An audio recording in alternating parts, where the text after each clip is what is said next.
अस्सलाम वालेकुम। Coral snake इसकी तकरीबन 78 स्पीशीज, अगर आसान तरीके से बोलूं तो इसकी तकरीबन 78 इकसाम पाई जाती हैं। अब जैसा कि इसकी काफ़ी इकसाम पाई जाती हैं तो इसी तरीके से इसका कलर पैटर्न भी मुख्तलिफ होता है। इसके कलर पैटर्न काफ़ी ज़्यादा वाइब्रेंट और खूबसूरत होते हैं। इसके रंगों में हमें लाल रंग के बैंड मिल सकते हैं, यानी कि पट्टियाँ मिल सकती हैं। इसके अलावा पीले रंग के बैंड मिल सकते हैं, सफ़ेद रंग के बैंड मिल सकते हैं, या फिर इसका नीला रंग भी हो सकता है। इसी तरीके से काले रंग के बैंड भी हो सकते हैं। तो मतलब इसमें काफ़ी मुख्तलिफ किस्म के कलर पैटर्न मिल जाते हैं देखने को। इस कोरल स्नेक को हम रियल कोरल स्नेक भी बोल सकते हैं, क्योंकि एक फॉल्स कोरल स्नेक भी होता है जिस पर पहले मैं एक वीडियो बना चुका हूँ। इस वीडियो के अंत पर आपको वो भी मिल जाएगी। इसके बाद आप वो भी चेकआउट कर सकते हो, क्योंकि इसकी काफ़ी सारी इकसाम होती हैं। तो फिर इसकी अगर हम एवरेज लंबाई देखें ना तो वो 2 से 4 फीट तक हो सकती है। और इसका एवरेज लाइफ स्पैन वाइल्ड में ये तो अभी सही तरीके से एग्जैक्ट कोई नहीं जानता, लेकिन माना जाता है कि इसका एवरेज लाइफ स्पैन 7 साल से भी ज्यादा हो सकता है। अब अगर सांप की बात हो रही है तो ये जहन में सवाल जरूर आता है कि ये जहरीला होगा या नहीं। तो जी हाँ, ये बहुत ज्यादा जहरीला सांप है। इसमें न्यूरोटॉक्सिन होता है। अगर ये एक इंसान को काट ले तो जाहिर है कि ये अपना जहर एक इंसान में इंजेक्ट कर देगा, तो जिसकी वजह से क्या पॉसिबिलिटीज हो सकती हैं। तो भाई देखो, ब्रेन और मसल्स के दरमियान जो कनेक्शन होता है ये डिसरप्ट हो सकता है। इसके अलावा मस्कुलर पैरालिसिस हो सकता है, और रेस्पिरेटरी फेलियर होगा,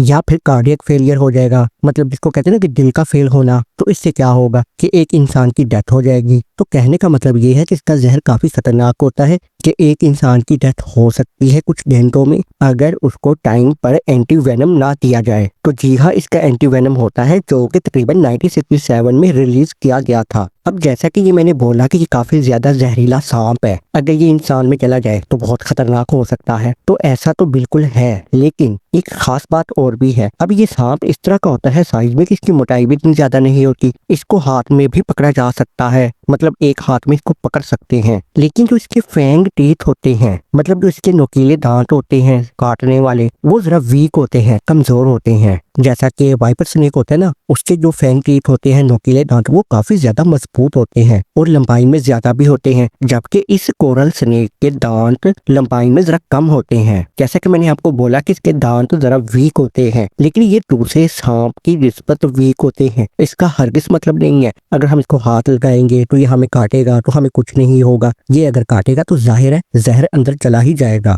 अब क्योंकि इसकी 78 स्पीशीज पाई जाती हैं, तो इन 78 स्पीशीज को भी 2 ग्रुप्स में तकसीम कर दिया गया है। एक ग्रुप है ओल्ड वर्ल्ड कोरल स्नेक और दूसरा है न्यू वर्ल्ड कोरल स्नेक। ये जो 2 ग्रुप बनाए गए हैं ना, एक ओल्ड और एक न्यू वर्ल्ड वाला, ये जियोग्राफिकल डिस्ट्रीब्यूशन के हिसाब से बनाया गया है। जैसा कि जो न्यू वर्ल्ड कोरल स्नेक है, इस ग्रुप के सांप, उनमें ज्यादातर हमें लाल और काले रंग के बैंड्स मिल जाएंगे देखने को। लेकिन जो ओल्ड वर्ल्ड वाले कोरल स्नेक्स होंगे उनमें हमें ज्यादातर पीला और सफेद और इसके अलावा काले रंग के बैंड्स देखने को मिल जाएंगे। यानी कि जो पीला और सफेद बैंड्स होंगे ऐसे सांप पर, और ये सेपरेटेड होंगे, मतलब अलग अलग होंगे, साथ ब्लैक बैंड्स होगा, तो ज्यादा चांसेस यही होंगे कि वो ओल्ड वर्ल्ड कोरल स्नेक के ग्रुप में से एक होगा। ओल्ड वर्ल्ड कोरल स्नेक्स ये आमतौर पे हमें मिलते हैं अफ्रीका में, मिडल ईस्ट में, इंडिया में, या फिर साउथ ईस्ट एशिया के इलाकों में मिल जाता है ये देखने को। लेकिन जो न्यू वर्ल्ड ग्रुप के कोरल स्नेक होंगे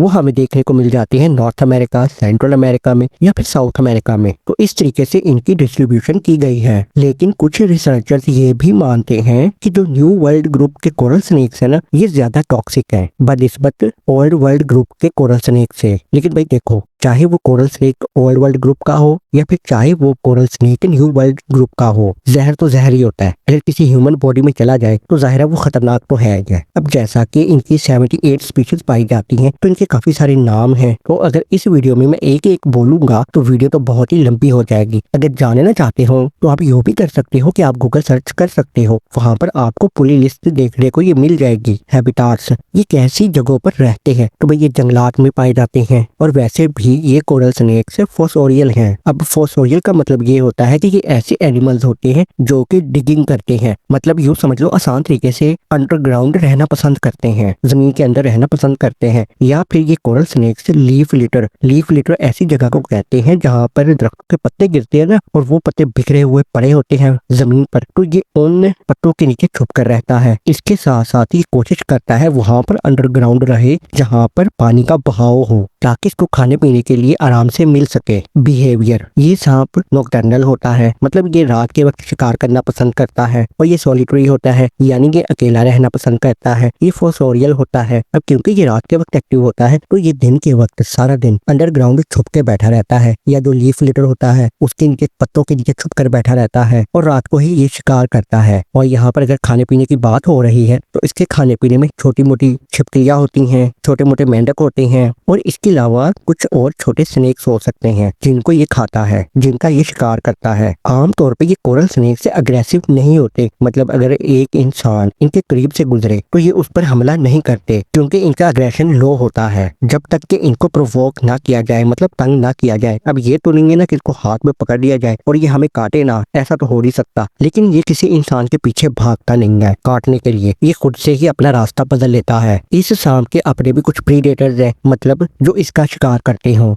आमतौर पे इससे जो बड़े स्नेक्स होते हैं ना वो इसका शिकार करते हैं, या फिर कुछ मैमल्स इसका शिकार कर सकते हैं। ब्रीडिंग, ये कोरल स्नेक्स ओविपेरस होते हैं, मतलब ये अंडे देते हैं। कुछ फीमेल कोरल स्नेक्स ऐसी होती हैं जो कि 2 से 7 अंडे देती हैं एक वक्त में, लेकिन कुछ फीमेल कोरल स्नेक्स ऐसी होती हैं जो कि 13 के करीब अंडे दे सकती हैं, क्योंकि जाहिर है काफी सारी इसकी इकसाम है इसलिए। और जो बेबी स्नेक्स अंडों में से निकलते हैं ना उनका साइज आमतौर पे 7 इंच होता है और ये फुली वेनमस होते हैं, मतलब इनमें जहर होता है। इनमें जो मेल कोरल स्नेक होता है वो 16वें महीने में जाकर मेच्योर हो जाता है, यानी कि बड़ा हो जाता है, बालिग हो जाता है। लेकिन जो फीमेल कोरल स्नेक होता है वो 26वें महीने में जाकर मेच्योर हो जाती है। और अब बिल्कुल आखिर में, अब जाहिर आप जान गए हो कोरल स्नेक की काफी सारी इकसाम है, तो चलिए एक कोरल स्नेक का हम कॉमन नेम भी जानते हैं और इसका साइंटिफिक नाम और उसका मतलब भी जानते हैं। ये जो आप स्क्रीन पर देख रहे हो ना, ये ईस्टर्न कोरल स्नेक है और ये इसका कॉमन नेम है, लेकिन इसका साइंटिफिक नेम है माइक्रोरस